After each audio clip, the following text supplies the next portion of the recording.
How to Reprogram Your Subconscious Mind to Stop Self-Sabotage. Created by Truth in the Journey. Watch the video to the end to get a link to a free ebook called The Ultimate Guide to Brain Hacking.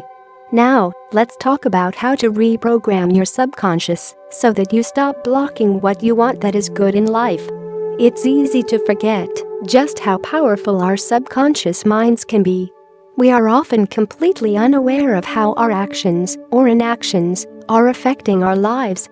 We may complain that things never work out for us, we have bad luck, or we just don't have what it takes to be successful. What we fail to realize is that we are actually creating our own circumstances through subconscious self-sabotage. In order to overcome sabotaging ourselves, we first have to use conscious awareness to explore our emotions and fears and understand how they influence our actions. Once we have determined the cause of the destructive behavior, we can then take steps to prevent it from happening in the future. What's really happening when we sabotage ourselves? Subconsciously, we may be frightened by a particular outcome, even though we say we want it. Take, for example, losing weight. Many overweight people have struggled for years, tried diet after diet, and still can't lose the weight or keep it off. They berate themselves, push themselves harder, and try to force the weight off. But what's happening beneath the surface? Do they really want to lose their excess pounds? They may say they do, but what if their layers of fat are providing a sense of protection and security in an uncertain world? What if they feel the need to cover up and conceal themselves?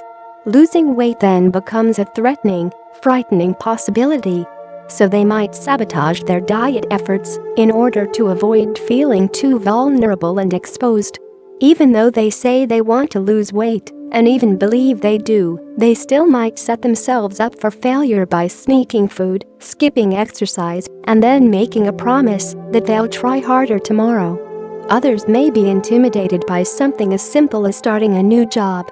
Did you know that there are a surprisingly high number of people who don't show up for job interviews, even for highly desirable positions? Let's look at another example. Perhaps a stay-at-home mom decides she needs to return to the workforce to earn money for her family.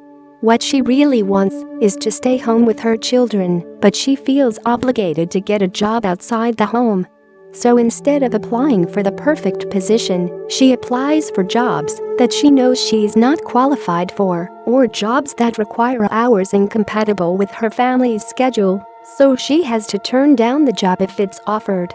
Subconsciously, that's her way of ensuring she won't have to leave home, and at least she can say she tried to get a job. Those who self-sabotage may also be afraid of what others will think of them should they accomplish their goals. They might not believe they're worthy of the outcome, so they act in ways that will ensure their failure. These destructive efforts are done subconsciously, so even the saboteurs have fooled themselves into thinking they know what they want. If there is any uncertainty in their mind, any doubt, any fear, they will find a way to make sure it doesn't happen. Perhaps this describes you? Have you sabotaged yourself in the past? Are you still doing it now? Are you not able to move forward with your goals, no matter how hard you try? Fortunately, we can overcome self-sabotage. The most important step to stopping self-sabotaging behavior is to recognize that it's happening. We must develop a conscious awareness of our thoughts, emotions, and actions. If you've been struggling with a certain goal and things just don't seem to be working out for you, take a look at the setbacks that were encountered and evaluate the situation. Could any of the obstacles have been avoided by making wiser choices on your part? Are there a significantly high number of obstacles that have arisen for this one particular goal? If so, you may be self-sabotaging yourself. A great way to get in touch with your subconscious mind is by spending time in quiet meditation. Ask yourself what you're afraid of.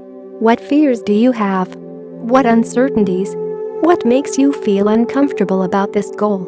For what reasons would you try to hold yourself back? Using a journal to write these questions and answers can help too, because writing can help you to connect with the deepest part of yourself. It might take time and practice, but exploring these possibilities can dramatically help you to get out of the self-sabotage rut. When we finally understand that we are in control of our own success, we will be set free from all limitations.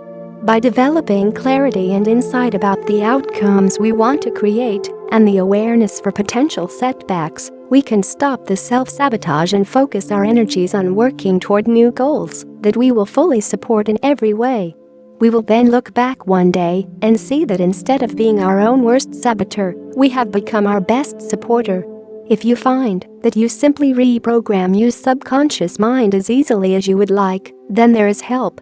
There are 5 switches in the brain that are responsible for everything you do and feel in life. They are alpha, beta, theta, gamma, and delta. These switches can be activated to stop self-sabotage by triggering them in the right sequence. But very few know the right sequence. If you would like to know more, you can get a free book called The Ultimate Guide to Brain Hacking. Find this link in the description below or go to truthinthejourney.com brain hack to get it right away. Thanks for watching, and don't forget to subscribe.